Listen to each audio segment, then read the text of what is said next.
ये ना एक बार मेरे साथ में ये हुआ कि मुझे बुलाया गया कि भाई आप आइए, आप ये गाना गाइए। मैंने वो गाना गाया, फिर मुझे वापस बुलाया गया कि आप इसको थोड़ा सा और ठीक करके आइएगा। किया, उसके ऊपर काफ़ी मेहनत हुई, अच्छी बातचीत हुई। और बहुत सारे वादे इरादे जो होते हैं ना, वो बड़े कॉमन होते हैं बम्बई के अंदर की, माया नगरी कहते हैं इसको इसीलिए। लेकिन उसका भी अपना मज़ा है। तो मुझे बड़ी उम्मीद थी, एक बहुत बड़ी पिक्चर में एक बहुत बड़ा गाना मैंने गाया था, तो और मुझसे दिल से गवाया गया था और बहुत बहुत मेहनत करी। तो मुझे लगा था कि नहीं यार, शुरुआत तो हो जाएगी यहाँ से। लेकिन जब मैंने जाके पिक्चर के क्रेडिट्स में देखा तो वहाँ पे और बड़े सिंगर थे, मैं नहीं था। पर ये चलता होता है, चलता दुनिया है, तो ये दुनिया का दस्तूर है, तो उसमें आप कुछ नहीं कर सकते। Meet Tushar Jules, our singer of the show today. He's singing for a fashion show and he is also a singer. He does a lot of shows. And thank you for coming here. You're welcome, ma'am. Since how long you singing? यार 5 साल की उम्र से तो stage पे हूँ।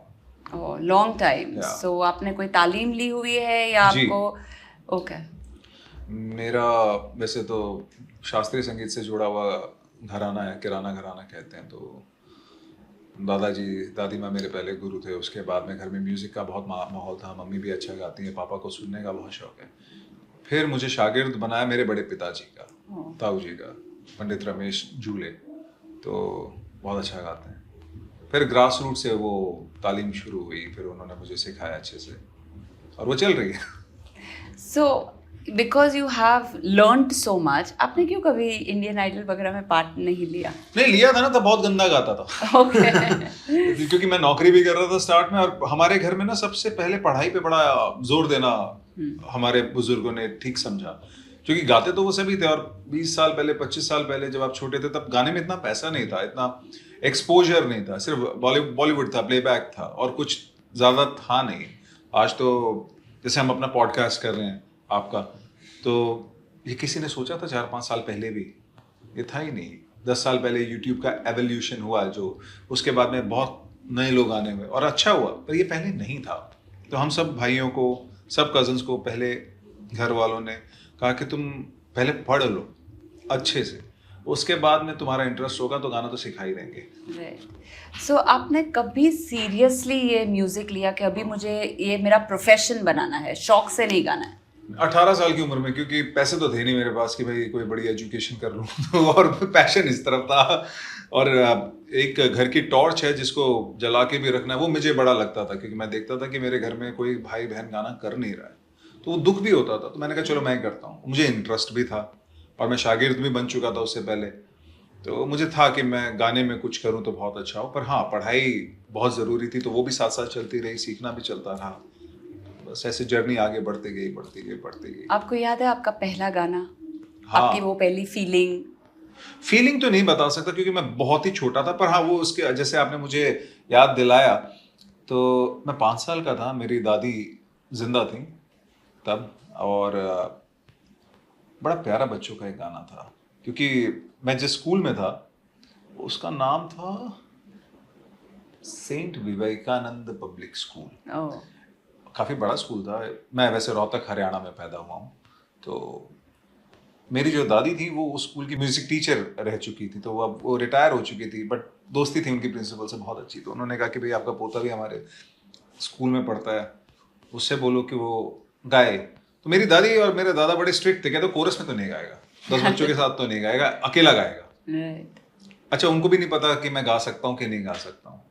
फिर उन्होंने मुझे पहले प्यार से, फिर मैं प्यार से नहीं माना तो 2 थप्पड़ लगा के ज़बरदस्ती बिठाया।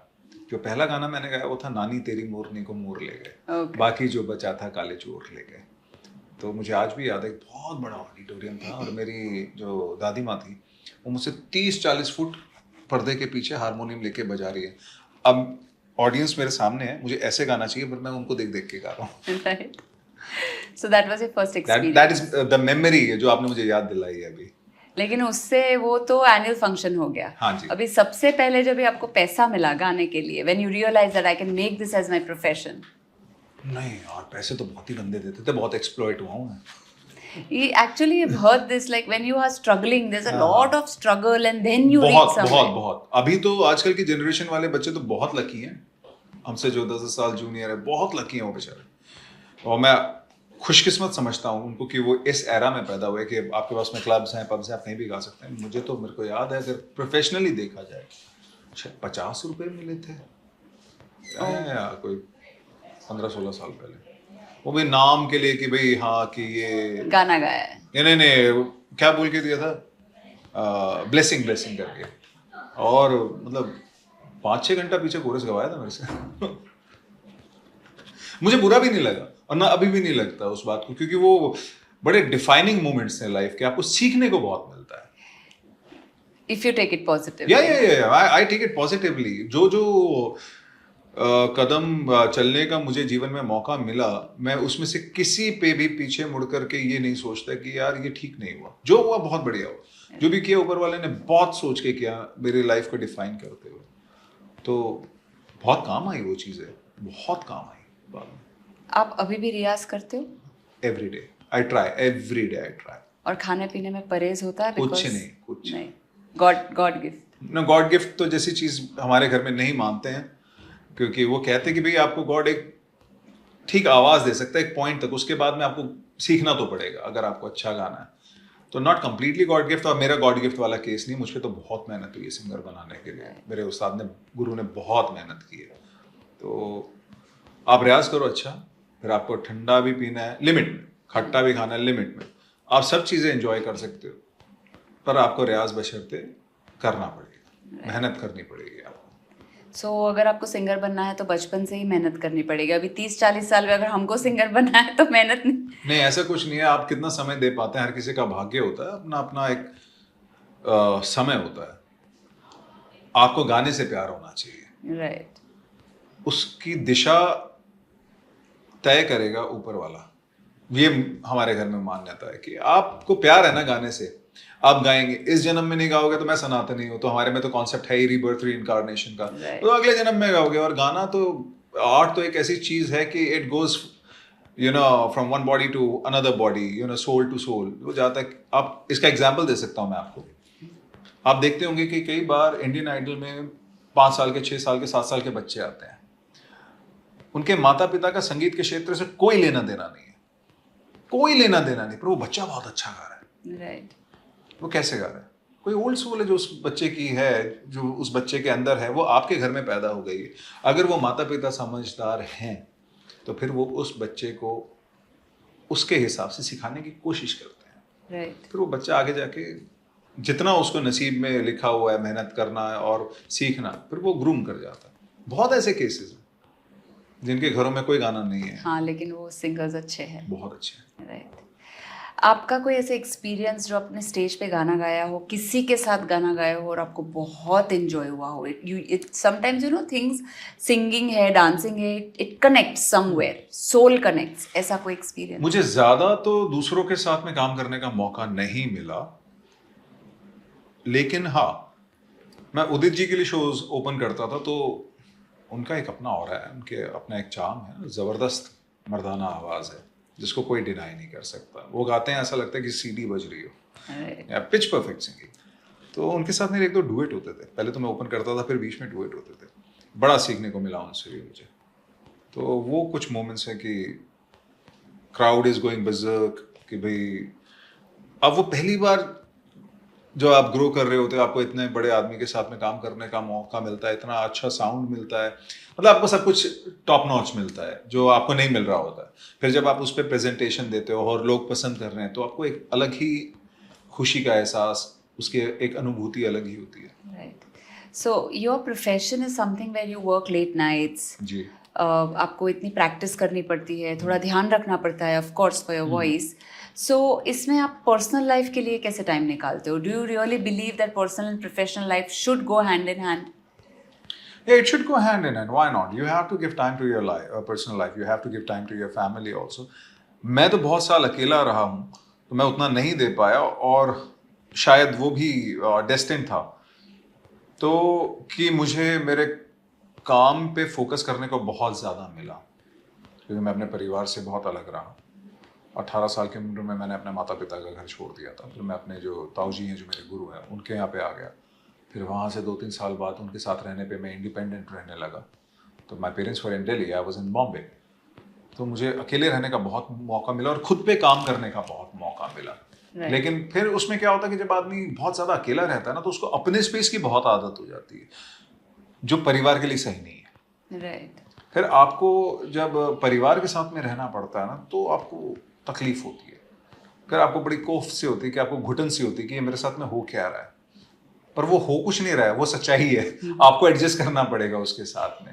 तो अब मानता हूँ कि बहुत ज़रूरी है कि आपको पर्सनल लाइफ को राइट टाइम देना चाहिए। राइट।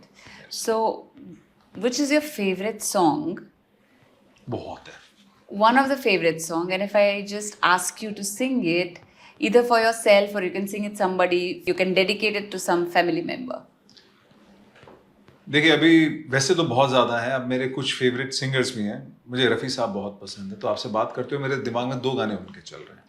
एक तो है चाहूँगा मैं तुझे सांझ सवेरे, Okay. दोस्ती पिक्चर थी उसका गाना, और एक है वो एक्चुअली पहला बड़े होने के बाद में सोलो गाना मैंने ऑडिटोरियम में गाया था, और एक है उनका गाना एहसान तेरा होगा मुझ पर। ये दोनों मुझे बहुत पसंद है, और वैसे तो बहुत गाने पसंद है, फिलहाल ये दोनों मेरे जहन में आ रहे हैं। अब मुझे नहीं पता मुझे किसके बारे में बोलना चाहिए। नहीं, अगर आप थोड़ा सा अगर गा दे, we can hear your voice.